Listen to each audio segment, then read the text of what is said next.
نبی پاک صلی اللہ علیہ وسلم کا فرمان سنیں گے آپ، اور آپ یقیناً اس فرمان سے اتنا کچھ حاصل کریں گے، اتنا کچھ حاصل کریں گے کہ شاید کسی اور تفسیر کی، کسی اور تفصیل کی، کسی اور شرح کی، کسی ایک نقطے کی بھی گنجائش نہ بچے۔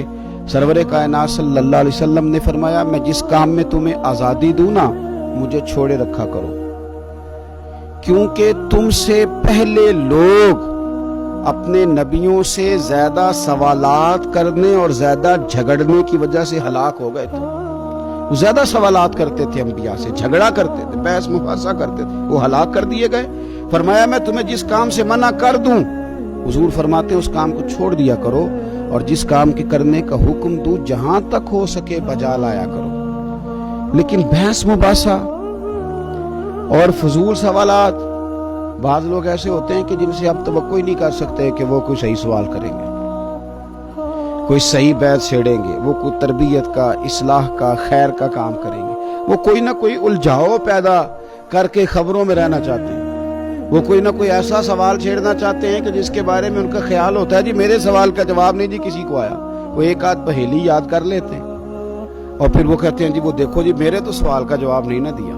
بھئی آپ کا مقصد علم حاصل کرنا تو ہے نہیں، آپ کا مقصود تو کوئی ایسی بات چھیڑنا جس سے سامنے کو نیچا دکھایا جا سکے، سامنے کو کمزور کیا جا سکے، سامنے والے شخص کے بارے میں لوگوں کے ذہنوں میں بات بٹھائی جا سکے کہ اسے میرے سوال کا جواب نہیں آیا۔ امام مالک رحمۃ اللہ علیہ بیٹھا کرتے تھے تو بہت سارے لوگ آپ سے سوالات کرتے تو ایک آدمی چپ کر کے بیٹھا رہتا۔ بڑے شوق کے ساتھ ایک دن امام مالک رحمۃ اللہ علیہ نے اس سے فرمایا، میاں تم کوئی سوال نہیں کرتے؟ کہا حضور کر لوں؟ فرمایا کر لو۔ کہنے لگا روزہ کب افطار کرنا ہے؟ فرمایا جب سورج غروب ہو جائے۔ تو کہنے لگا اگر ساری رات سورج ہی غروب نہ ہو؟ تو امام صاحب فرمانے لگے بیٹے تو چپ ہی رہا کر، تیرا سوال نہ کرنا ہی بہتر ہے۔ او خدا کے بندے، وہ کون سی رات ہے جو ساری رات بھی گزر جائے اور سورج غروب ہی نہ ہو؟ کہتا ہے اگر ساری رات سورج ہی غروب نہ ہو، وہ کون سی رات ہوئی جس میں رات ساری گزر گئی اور سورج ابھی غروب نہیں ہوا؟ تو یہ کیسا بے معنی اور فضول سوال تم نے چھیڑ دیا۔ نبی پاک صلی اللہ تعالی علیہ وسلم سے نا ایک دن یہ حدیث آپ کو مسلم شریف میں ملے گی، کثرت سے صحابہ نے سوالات کیے تو حضور کے چہرے پر نا ناراضگی کے آثار آئے۔ حضور زمین پہ بیٹھے تھے، منبر پہ بیٹھ گئے۔ مجھے بتائیے حضور سے زیادہ کون ہے جو لوگوں کو علم دے گا؟ اس سے بڑا خزانہ کائنات میں کہیں ہے؟ وَعَلَّمَكَ مَا لَمْ تَكُنْ تَعْلَمْ۔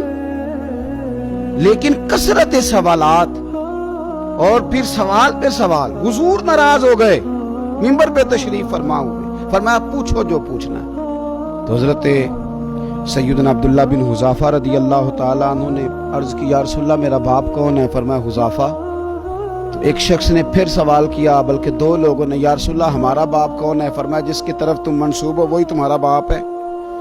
پھر ایک اور شخص کھڑا ہوا، حضور میں جنت میں جاؤں گا یا جہنم میں؟ حضور نے فرمایا تیرے لیے دوزخ کا فیصلہ کیا جائے گا۔ اب جب سرکار کے چہرے پہ جلال دیکھا کہ حضور جلال میں فرما رہے ہیں پوچھو، تو لوگ خاموش ہو گئے۔ اعلیٰ حضرت فرماتے ہیں غضب سے ان کے خدا بچائے، نور باری جلال میں ہے۔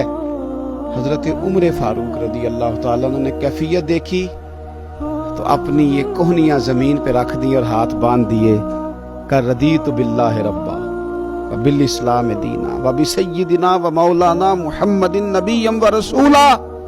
کہنے لگے سونے ہمیں معاف کر دیں، ہم اللہ کے رب ہونے پہ بڑے ہی راضی ہیں، اسلام کے دین ہونے پہ بڑے راضی ہیں، اور ہم بڑے راضی ہیں کہ اللہ نے آپ کو ہمارا نبی اور رسول بنایا ہے۔ حضور بڑے راضی ہیں۔ تو حضرت عمر فاروق رضی اللہ تعالیٰ عنہ کی بات سن کے حضور نے فرمایا عمر بیٹھ جاؤ، اللہ تم پہ رحم کرے اور اللہ تمہیں اس کی توفیق عطا فرمائے۔ تو آپ اور میں یہ غور کریں کہ ضرورت کا سوال ضرور پوچھیں، یہ تو بڑی خیر والی بات ہے، لیکن اگر ہمیں پتہ ہے کہ ہم جو بات کر رہے ہیں وہ فضول ہے، اور ہم جو بات کر رہے ہیں وہ ٹیسٹر لگانے کے لیے کر رہے ہیں، ہم جو بات کر رہے ہیں وہ دوسرے کا علم چیک کرنے کے لیے، اس کی حیثیت چیک کرنے کے لیے کر رہے ہیں، تو اس کی ہمیں دین اجازت نہیں دیتا۔ آپ سوال کریں گے لیکن آپ بحث مباحثہ الجھاؤ۔ آج کیا ہو رہا ہے؟ امت مسلمہ کیا کر رہی ہے چاروں جانب آپ دیکھ لیں، ان باتوں پہ بھی بحث ہے جن کی کوئی ضرورت نہیں تھی، ان باتوں پہ بھی بحث ہے جن کو ہمارے بزرگوں نے طے کر دیا تھا، طے کر کے رکھ دیا تھا۔ ایک حدیث سن لیں اور میں بات کو ختم کروں۔